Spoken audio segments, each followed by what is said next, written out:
Joe Biden is officially out of the 2024 presidential race, but the question of the day is, who is going to fill his shoes? You're not going to want to miss this. Breaking news, and will address the country later this week about next steps. He intends to fulfill the remainder of his term. Kristen, your reaction to this bombshell news? And it's from him on...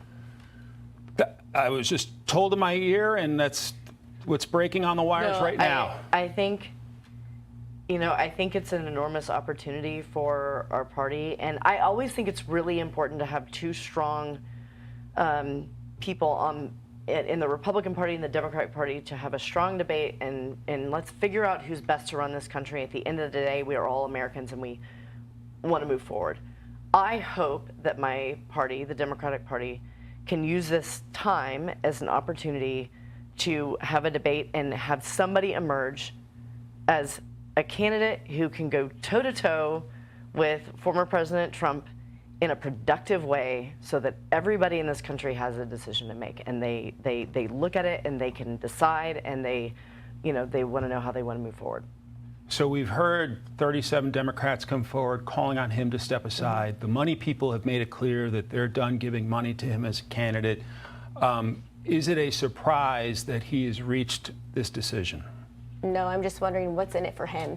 You know, he's facing a lot of trouble. He needs to stay in office because of Hunter, because of his own brother. So I'm just curious, what was the final breaking point that got him to agree to this? That's what I am most curious about at this point. I don't think Joe Biden had a choice. I think the powers that be wanted him out, and he had no choice but to follow suit. What leads me to say that is because they had the presidential debate earlier than ever before. They had this in June. Usually it's in September, October. I think the reasoning behind that is the DNC wanted to make sure Joe Biden was cognitively there to see if he was capable of going toe-to-toe with Donald Trump. But then the debate was an absolute disaster. So now they have an extra couple months to find a replacement. Because if the first debate was in September, they'd be stuck with Biden. He's not going to stay in office to help his son.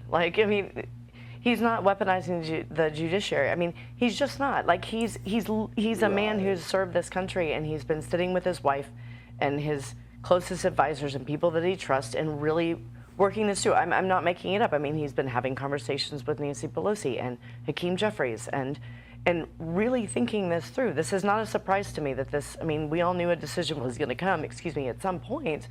And so, no, it's not a surprise, given that he's been in these conversations for a while now. And among the concerns for Pelosi and Schumer, of course, were the down-ballot concerns, which is, if former President Trump's going to win the White House, do you want to lose the Senate and the House?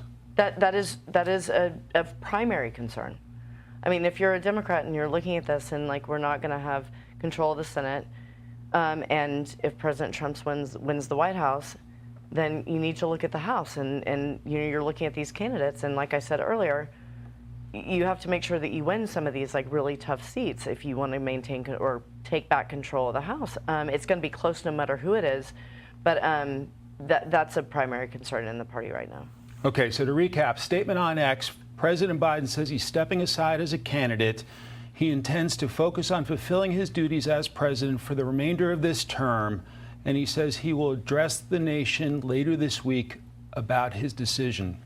Your thoughts? Well, again, I'm just curious where this is coming from. He said the only reason he would step down is for medical reasons. If he is stepping down for medical reasons, and you're one of the only people that I've heard that have said that he would be stepping down for political reasons. He has never said, I don't think I'm what's best for the party at this point in time. He has literally said it's only for medical purposes. If it is for medical purposes, he shouldn't continue to run the party because he's putting or run the country because he's putting our entire country at risk. From a security standpoint, from a mental, Can from I a be health clear? When I say standpoint, political reasons, it's not just nefarious. Political reasons are listening to your constituents and listening to the people. that they're going to lose the Senate and the House, which you just mentioned. Yes, of course. And that is how you're talking to people and how they're responding to the president. So there is nothing nefarious. Joe Biden clearly said not 2 days ago, the only way I would ever step down is if something was wrong with me medically. Something was limiting me to perform my abilities at 100%. He made no mentions of any political reasons, saying down ballot concerns or anything like that. So I don't know where this woman is coming from, but if Joe Biden is not medically fit to run in 2024, then he is clearly not suited to run the country. Are you kidding me? This is common sense. He has served this country for Far too 50 long. Not far too long. 50 years, but not far too long. He has done it. His sons have done it. He had a son who died, who had served this country in the military. The past 3.5 years have been a disaster for this country, from the Afghanistan withdrawal to the Biden border crisis, innocent women being raped and murdered because of the open borders. Because of President Because of the open borders from President Biden. And so it's interesting because he had literally said earlier this week that he would only resign if it were a medical issue. And, you're saying, looking at the down ballot, it would have a disastrous effect. So it is what it is. I would like to have a normal, productive conversation that it's not just the party talking points about what this means for how we're going to move forward from now until November and how people are going to make a decision. It would be nice to say, okay, who's going to be the person? And we should talk about whether it's Andy Bashir or Vice President Kamala Harris or, you listed off the number of people. I would like to have a normal conversation about what are their policies and looking forward, are they juxtaposed with former President Trump? And let's have a real conversation about that. I would like to have a productive conversation. If you're a betting person, are you betting on the vice president? I think the vice president has a lot of support that people, if you look behind the scenes and you've got to get the different factions of the party, everybody, Republicans and Democrats, she's got a lot of support. I think there's also a lot of support behind people like Andy Bashir. There's a lot of structural support currently with the vice president just because she's the vice president. How could she say Kamala Harris has a lot of support? She is the most disliked vice president of all time. Almost every poll shows that. She polls much worse than Joe Biden against Donald Trump. So where is she coming up with these numbers? That's functional, right? Like, you've got a campaign apparatus, you've got all the people on the ground. That's not going to go away. That'll just transfer over. So I think she's got a natural advantage structurally. But who knows? You've got a lot of other people who might be looking at this. We'll see what President Biden says, because when President Biden speaks about it, there are a lot of different ways.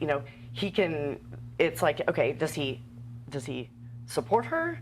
Does he endorse her? There are a lot of different, in politics, there are different nuances to this, right? Mm-hmm. He can say, I support her, right? The words matter. Mm-hmm. So when he speaks, I think it's going to be very clear, what are we looking at? Are we looking at, does he support like an open convention? I would watch every single word that he says. To your point, reacting in real time to this news on X, he did not mention the vice president in his statement. So that creates kind of a bidding war, if you will, or some people looking to potentially jump in. We have the full statement we can show our audience. Quote, "It has been the greatest honor of my life to serve as your president. And while it has been my intention to seek re-election, I believe it is in the best interest of my party and the country for me to stand down." That President Biden on X just a short time ago. We are reacting in real time here on Fox News Live. So you mentioned his statement to the nation later this week. It'll be intriguing to see whether he sticks his neck out to say, this is who I think should be the next in line. Your thoughts? Well, yeah, and again, I think that the Democrat Party has quite the conundrum moving forward. Again, Kamala Harris has very low polling and approval rating, especially compared to Joe Biden. It's lower than Joe Biden's, and he's stepping aside because he can't win those down ballot races. Bottom line, I think this is going to get very, very ugly for the Democrats because Joe Biden stepping down, Kamala Harris is not very liked, and there are going to be a lot of names that we've heard of in the past that just spring up out of nowhere. The Hillary Clintons, Gavin Newsoms, Michelle Obamas. I'm not ruling any names out. I think anything can happen right now. I think it might go to a convention, and if it goes there, all hell is going to break loose. It's going to get nuts. What do I personally think is going to happen? I don't see how they could put Kamala Harris at the top of the ticket because she does not poll well and she's not liked at all. So I think they're going to go with an outsider. Nobody truly knows what their next move is going to be. It's all speculation. My guess is I think they're bringing Hillary back. I think they want a rematch with Donald Trump and Hillary Clinton. The Democrats have so many options of what they could do. but none of them are good options, because I cannot envision any of these candidates getting nearly as many votes as Donald Trump, as I can't even think of any well-liked Democrats who they can replace Biden with. I think that's why they stuck with Biden for so long, because they had no other options. But let me know who you think they replace him with, whether it be Michelle Obama, Gavin Newsom, Hillary. Let me know, I'd love to hear that. And if you enjoyed, make sure to smash that like, comment, subscribe, and wish you guys nothing but the best. Till next time.